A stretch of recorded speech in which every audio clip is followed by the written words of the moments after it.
जय जोहार आप सभी को। आप सभी का स्वागत है आपके अपने YouTube चैनल CGGS बाय श्रद्धा मैम में। तो चलिए इस वीडियो लेक्चर को कंटिन्यू करते हैं। हम लास्ट वीडियो लेक्चर में स्टार्ट किए थे कलचुरी राजवंश, कलचुरी डायनेस्टी, उसी को हम कंटिन्यू करते हैं। लास्ट वीडियो लेक्चर में हमने देखा था कि कलचुरी एक्चुअली में इनका उदय कहाँ से हुआ, कैसे हुआ और ये कैसे आए और ये कहाँ थे उस टाइम। त्रिपुरी के कलचुरी कहलाए। अभी तक इनका छत्तीसगढ़ में आगमन नहीं हुआ, यानी कि दक्षिण कोसल में आगमन नहीं हुआ था। आज इनका आगमन हो जाएगा दक्षिण कोसल में, है ना। अब ये प्रवेश करने जा रहे हैं दक्षिण कोसल के मार्ग में।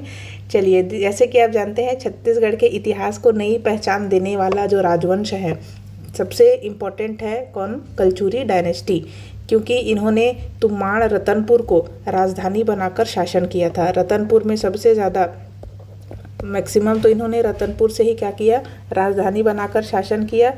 ये जो शासक थे कलचुरी जो थे दक्षिण कोसल के कलचुरी, वो कला संस्कृति, इसके कला संस्कृति और धर्म के बड़े संरक्षक थे। इसीलिए इन्होंने क्या किया था, महामाया मंदिर, मल्हार, अनेक स्थापत्य धरोहरों का गौरवशाली शासन का ये क्या है, प्रतीक बन गए थे। हमें जो फेमस रतनपुर का महामाया मंदिर जो देखने को मिलता है वो भी इनकी ही देन है, इनकी ही स्थापत्य की एक निशानी है। ठीक, तो छत्तीसगढ़ में राजनीतिक, धार्मिक और सांस्कृतिक विकास का स्वर्णिम युग माना जाता है। समझ में, युग किसके काल को माना जाता है? इन्हीं कलचुरियों के काल को माना जाता है।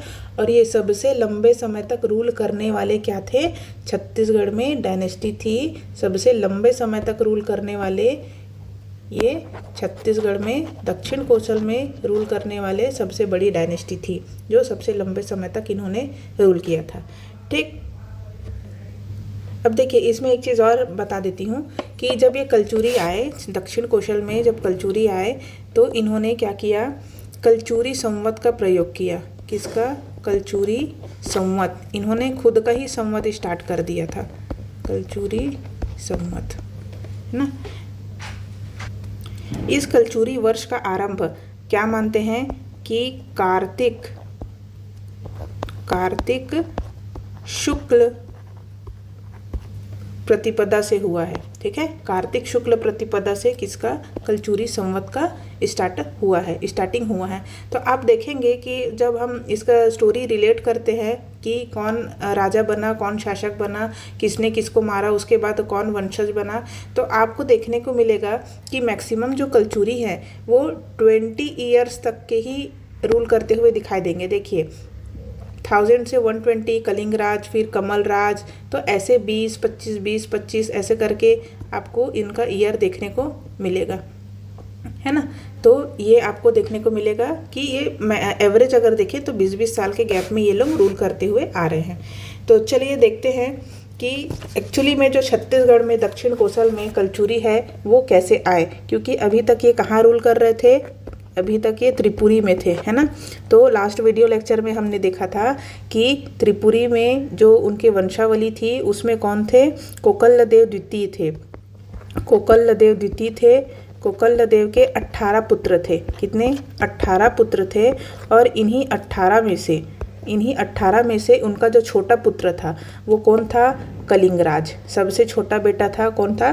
कलिंगराज था। और उनके छोटे पुत्र को, कलिंगराज को क्या मिल गया? दक्षिण कोसल का राजपाट दे दिया गया। उस टाइम हम देखें तो दक्षिण कोसल क्या है? एक जनपद था। तो इन्होंने एक विजय यात्रा की थी। ठीक है, कलिंगराज ने इनकी विजय यात्रा की थी और अपने बाहुबल से किसको? तुमाड़ नगर को जीत लिया था। तुमाड़ कहाँ था? छत्तीसगढ़, यानी कि दक्षिण कोसल में। ठीक, चलिए तो पहले अब इनकी हायरार्की हम देख लेते हैं कि एक्चुअली में दक्षिण कोसल के कलचुरी कौन कौन थे। तो सबसे पहले हम देखते हैं 1000 से 1020 ईस्वी तक के कौन रूल करते दिखाई देंगे? कलिंगराज। जैसे ही इसने तुमाड़ को जीता, इनका क्या हो गया? आगमन हो गया दक्षिण कोसल में। कलिंगराज के बाद आए फिर कमल राज 1020 से 1045, रत्नदेव प्रथम, पृथ्वीदेव प्रथम, फिर जाजल्लदेव प्रथम, रत्नदेव द्वितीय। फिर रत्नदेव द्वितीय के पुत्र हुए कौन? पृथ्वीदेव द्वितीय और जयसिंह देव। अकाल देव भी हैं, कहीं कहीं पर इनकी जानकारी मिलती है। ठीक, फिर पृथ्वीदेव के पुत्र हुए, बड़े बेटे कौन हुए? जगत देव, छोटा हुआ जाजल्लदेव द्वितीय। फिर जगत देव से आए रत्नदेव तृतीय। रत्नदेव तृतीय के बाद आते हैं प्रताप मल्ल, फिर बहारेंद्र साय, कल्याण साय, लक्ष्मण साय, फिर लक्ष्मण साय के पुत्र हुए कौन? रघुनाथ सिंह, तखत सिंह, सरदार सिंह, बखत सिंह, तखत सिंह और ये राज सिंह है। ठीक, देखिए कलिंग राज है सबसे पहले जो छत्तीसगढ़ में दक्षिण कोसल में तुम्माड़ राजधानी को जीतकर, यानी कि दक्षिण कोसल को जीतकर तुम्माड़ को राजधानी बनाई, अपनी दक्षिण कोसल को जीता और तुम्माड़ को अपनी राजधानी बनाई। कब? 1000 से 1020 ईस्वी तक के इन्होंने क्या किया? रूल किया। अब ये हमें पता चलता है कहाँ से कि रतनपुर शिलालेख जो कि लिखा गया है जाजल्लदेव प्रथम के द्वारा, है ना। जाजल्लदेव प्रथम का क्या है? रतनपुर शिलालेख है। उससे हमें पता चलता है कलिंग राज के बारे में, जो कि है दक्षिण कोसल में कलचुरी राजवंश का संस्थापक। तो ये क्वेश्चन आता है कि कोसल में कलचुरी राजवंश का संस्थापक कौन है? तो कलिंग राज है। ठीक, अब उनके बाद उनके पुत्र आए। कलिंग राज का पुत्र कौन आया? कमल राज आया। कमल राज ने भी अपने पिता के समान, अपने पिताजी के समान राजधानी तुम्माड़ से ही रूल किया। इनका जो एरा था 1020 से 1045 ईस्वी तक के, देखिए कलिंग राज ने 20 ईयर्स तक के रूल किया और जो कमल राज है इन्होंने 25 ईयर्स तक के रूल किया था। ठीक, कहाँ थी राजधानी? तुम्माड़ में थी। इनके जो कंटेम्प्रेरी रूलर हैं कौन थे? त्रिपुरी के। त्रिपुरी याद है ना, सबसे पहले हमने पढ़ा था कि जब कलचुरी राजवंश की स्थापना हुई थी तो कहाँ हुई थी? त्रिपुरी में हुई थी। ठीक, तो ये कंटेम्प्रेरी रूलर थे त्रिपुरी के। और त्रिपुरी के रूलर कौन? शासक गांगे देव के स्वामित्व को इन्होंने स्वीकार के रखा था। ठीक, तो गांगे देव जो भी कहते थे, ये कहाँ रहते थे? त्रिपुरी में, तो गांगे देव जो भी कहते थे उसकी बात कौन मानते थे? कमल राज मानते थे। अब गांगे देव को क्या करना था? उड़ीसा पर चढ़ाई करना था, यानी कि उड़ीसा के साथ लड़ाई करना था, युद्ध करना था। तो उन्होंने क्या किया था? कमल राज का हेल्प लिया था। अब देखिए भाई, जो त्रिपुरी है, जो त्रिपुरी यानी कि ऊपर एमपी साइड वाला एरिया है, अगर एमपी से हमको मान लो उड़ीसा जाना है तो हमको छत्तीसगढ़ क्रॉस करके जाना पड़ेगा, है ना। तो इन्होंने क्या किया? अब उस टाइम कौन थे? तुम्माड़ में कमल राज थे। तो तुम्माड़ में कमल राज के रहने के कारण गांगे देव ने कमल राज की क्या ली? हेल्प ली। ठीक, जो मेन ब्रांच था वो क्या था? त्रिपुरी था। लेकिन ये किसके अंडर में काम करते थे? गांगे देव के अंडर में काम करते थे। ये जो बोलता था वही काम ये कमल राज करता था। ठीक, तो गांगे देव के कहने पर इन्होंने क्या किया था? उत्कल नरेश को पराजित किया था। ठीक है, ऐसा कहीं कहीं पर बोला जाता है कि ये जो उत्कल नरेश है वो कौन है? बंशी शुभंकर। बंशी शुभाकर द्वितीय है। कौन है? बंशी शुभाकर द्वितीय है। बंशी शुभाकर द्वितीय है। ये बोलते हैं कि ये उत्कल नरेश उस ज़माने में कौन थे? बंशी शुभाकर द्वितीय थे। ये इंपॉर्टेंट नहीं है, बस याद रखना कि इन्होंने क्या किया था? उत्कल नरेश को पराजित किया था। अब देखिए, जब कमल राज गांगे देव के कहने पर युद्ध करने के लिए गए और युद्ध करके जब वापस आ रहे थे तो उनके साथ एक योद्धा आया था। ये पीएससी व्यापम में पूछा गया क्वेश्चन है, बहुत ही इम्पोर्टेंट है। ठीक है, इसको मार्क कर लेना, लर्न कर लेना। कौन थे? साहिल आए थे। कौन आए थे? साहिल। एक योद्धा साथ आया था। ये बहुत ही गुणवान था, हर चीज़ में माहिर था। तो इन्होंने क्या किया? कमल राज ने साहिल को अपने साथ ये कहाँ लेके आ गए? उत्कल से कोसल लेके आ गए। ठीक, अपने साथ, याद रखना। अब देखिए, जैसे ही आगे चल के स्टोरी में याद रखना कि जैसे ही ये साहिल लाता है, इसके पूरे वंशज लोग मतलब दक्षिण कोसल में ही बस गए और पूरे वंशज लोग कलचुरियों के ही अधीन, यानी कि कलचुरी के सेनापति या उनके सामंत के रूप में ही काम करते आपको दिखाई देंगे, है ना। जैसे एक योद्धा था जो उत्कल से कोसल आया था, किसके साथ में? कमल राज के साथ में। ठीक, अब उसके बाद में कमल राज के बाद में उनका पुत्र हुआ कौन? रत्नदेव प्रथम। याद रखना, रत्नदेव प्रथम। रत्नदेव प्रथम ने रूल किया 1045 से 1065 ईस्वी तक के। इन्होंने भी अगर आप देखें तो 20 ईयर्स तक के ही रूल किया है ना। 25 और ये फिर 20 ईयर्स में रूल कर रहे हैं। अब रत्नदेव प्रथम जब आए तो ये गद्दी में कब बैठे थे? याद रखना, बहुत ही इंपॉर्टेंट है। गद्दी में कब बैठे थे? 1045 ईस्वी में ये राज सिंहासन पर बैठे जब कमल राज की मृत्यु हो गई थी। ठीक है, तो तुम्माड़ राजधानी उस समय थी जब कमल राज किस में रूल कर रहे थे, तुम्माड़ राजधानी से रूल कर रहे थे। भाई अचानक से तो कोई चेंजेस नहीं कर देगा, है ना। तो जब रत्नदेव प्रथम आए तब भी इनकी राजधानी कौन सी थी, तुम्माड़ ही थी। ये इतना हाईलाइट करके इसलिए बताया जा रहा है क्योंकि एग्जाम में क्वेश्चन में आया हुआ है कि तुम्माड़ राजधानी से किन किन शासकों ने रूल किया। तुम्माड़ राजधानी से तो ऑप्शन में आता है कलिंग राज, कमल राज, रत्नदेव प्रथम। अब हम इसमें कंफ्यूज क्यों हो जाते हैं ये मैं आपको बताती हूँ कि देखिए, जब रत्नदेव प्रथम राजगद्दी पर बैठे तो उस टाइम तो राजधानी थी कौन सी, तुम्माड़ थी, है ना। लेकिन आगे चल के इन्होंने क्या कर दिया था, आगे चल के इन्होंने मणिपुर यानी कि रतनपुर को राजधानी बनाया था। कब, 1050 में, 5 साल बाद जब इनके पिताजी की डेथ हुई, फादर की डेथ हुई, तो ये 1045 में तुम्माड़ राजधानी से रूल कर रहे थे, याद रखना। तो तुम्माड़ के बारे में बोलेंगे तो 3 रूलर्स लोग रूल किए थे। कहाँ से, कलिंगराज, कमलराज और कौन थे, रत्नदेव प्रथम। ठीक, याद रहेगा, ये इंपॉर्टेंट क्वेश्चन है। ये स्टेटमेंट में आता है क्वेश्चन कि तुम्माड़ राजधानी से किन किन राजाओं ने रूल किया था। ठीक, अब इनकी जो पत्नी है, रत्नदेव प्रथम की जो पत्नी है वो कौन थी, नूनल्ला। याद रखना, आप ये फिर मत बोलना कि मैम इतना डिटेल क्यों बता रहे हो, उनके पत्नी बच्चे से है, सामंत से हमको क्या लेना देना है, हमको ये सब नहीं जानना है। लेकिन ऐसा नहीं है, क्वेश्चन में कुछ भी पूछ रहा है तो ये भी आया था कि जितने भी कलचुरी राजवंश है, कि जितने भी कलचुरी शासक थे, उनके पत्नियों को मैच करने के लिए आया था, है ना। मैच द फॉलोइंग में दे दिया था, तो जब तक आप जानेंगे नहीं तो आप मैच कर नहीं पाएंगे। ठीक, तो इनकी जो पत्नी थी कौन थी। अब देखिए, पढ़ाने के बाद में मैं हर किसी का आपको हर एक टॉपिक का ट्रिक्स बताऊंगी। ठीक, तो ये मत समझना कि ये क्या पढ़ा रहे हैं, हमको तो कुछ समझ नहीं आ रहा है करके, लेकिन ट्रिक्स आपको मिलेंगे। चलिए, तो रत्नदेव प्रथम की जो पत्नी थी वो कौन थी, नूनल्ला। अब ये नूनल्ला कौन थी, कोमोमंडल रूलर शासक वैजू वर्मा की पुत्री थी। ये हमको कहाँ से पता चलता है कि देखिए, अमोदा ताम्रपत्र में वैजू वर्मा को वज्जुक या वज्जुक वर्मन कहा गया है। ठीक, कोमोमंडल की राजकुमारी थी, कहाँ की, कोमोमंडल। अब ये कोमोमंडल कहाँ पर है, देखिए पेंड्रा के पास में आपको मिलेगा कोमो गांव, है ना। तो उसी को बोला जाता है कि उस जमाने का क्या है, वो कोमोमंडल है। तो वहीं की क्या थी, राजकुमारी थी, कौन, नूनल्ला। ठीक, अब देखिए, तुम्माड़ में रहते हुए रत्नदेव प्रथम जब तुम्माड़ में रूल कर रहे थे तो रूल करते करते तुम्माड़ में इन्होंने क्या क्या निर्माण करवाया था। इन्होंने निर्माण करवाया बंकेश्वर महादेव, रत्नेश्वर मंदिर का निर्माण कराया था, गार्डन भी बनवाए थे, और सबसे इम्पोर्टेंट काम जो इन्होंने किया था कि तुम्माड़ से राजधानी शिफ्ट कर दिया, कहाँ, रतनपुर। कब, 1050 ईस्वी में।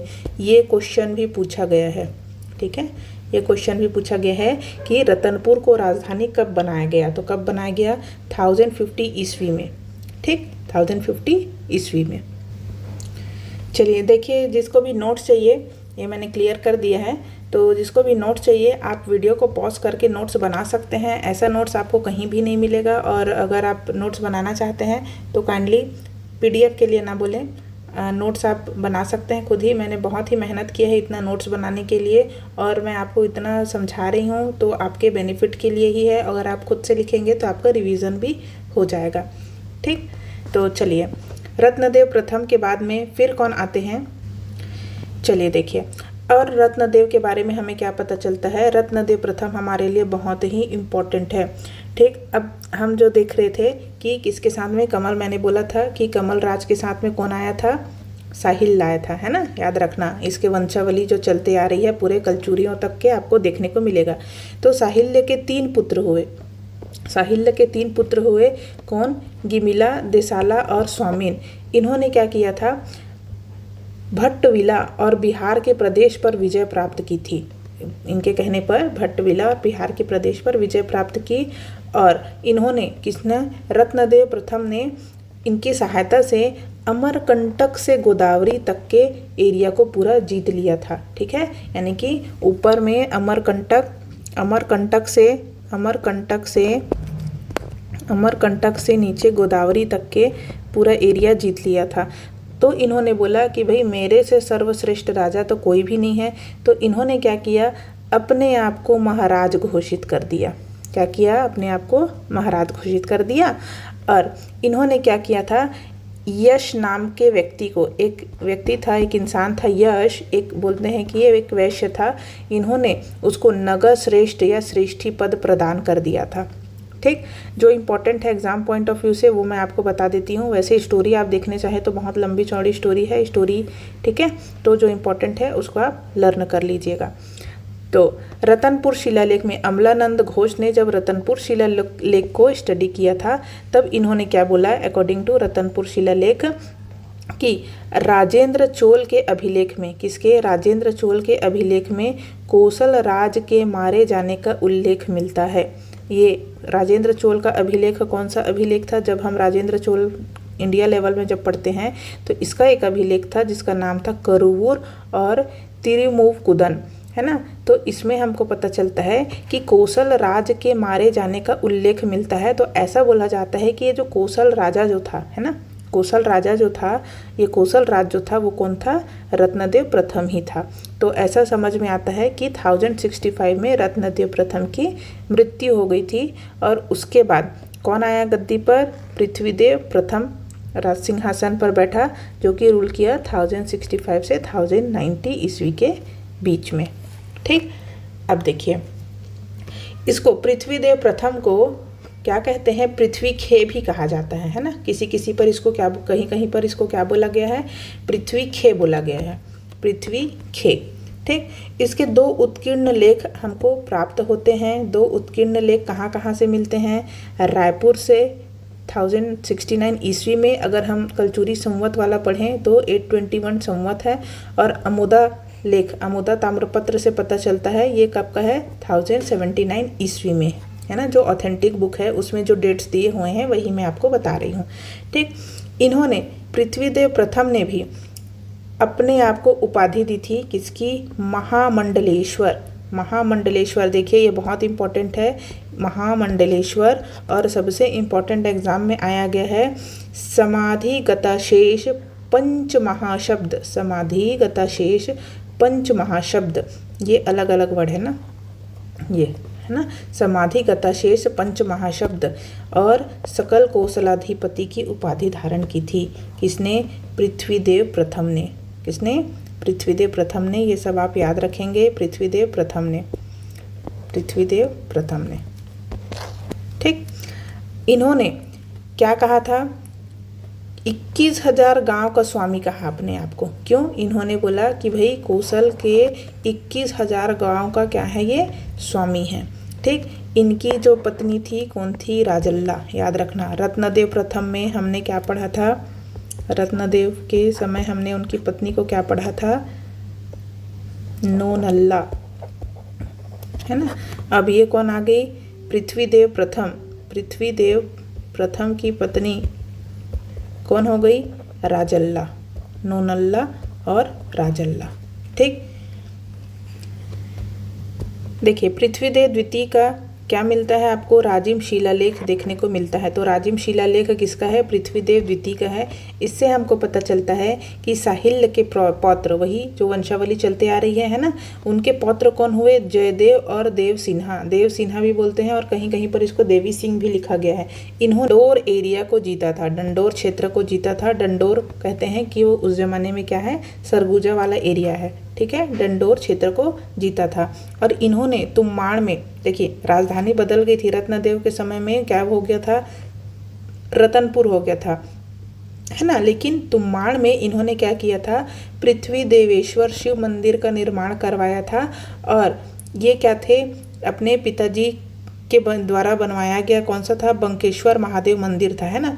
तो बंकेश्वर महादेव मंदिर के ये क्या थे? सॉरी, बंकेश्वर महादेव के क्या थे? परम भक्त थे। इसलिए इन्होंने क्या किया था कि 4 खंभों वाला मंडप चतुष्किका का निर्माण करवाया था। कहाँ पर? बंकेश्वर महादेव मंदिर तुम्माड़ में। और रतनपुर में इन्होंने विशाल सरोवर, बड़े से तालाब का निर्माण कराया था। इसको बहुत इंपॉर्टेंट है कि इनकी उपाधि याद रखना, महामंडलेश्वर, सकल कौशलाधिपति। ठीक है, इनकी पत्नी का नाम याद रखना, राजल्ला। और 21,000 गांव का स्वामी किसे कहा जाता है? तो पृथ्वीदेव प्रथम को कहा जाता है। ठीक, इतना इसमें आपको याद रखना है। ऐसे ही पृथ्वीदेव प्रथम ने उत्तराधिकार में प्राप्त राज्य का विस्तार किया और अनेक निर्माण कार्यों के माध्यम से अपने यश को बढ़ा दिया था। मतलब उन्होंने पूरी राज्य का विस्तार जहाँ हो सकता है वहाँ अपने सेनापति या सामंत के साथ में ये करते आ रहे थे। ठीक, इनके बाद फिर कौन हुए? प्रथम जाजल्लदेव हुए। जाजल्लदेव प्रथम हुए, जो कि बहुत इंपॉर्टेंट है, उसे हम स्टडी करेंगे नेक्स्ट वीडियो लेक्चर में। छोटा छोटा वीडियो लेक्चर हम लेके आएंगे ताकि आपको रिवीजन करने में आसानी हो, है ना। लॉन्ग लेक्चर्स में आप भी बोर हो जाते हैं। तो चलिए, ये वीडियो लेक्चर अगर आपको पसंद आया होगा, अगर हेल्पफुल लगा होगा तो लाइक करें, शेयर करें और सब्सक्राइब करें। Thank you.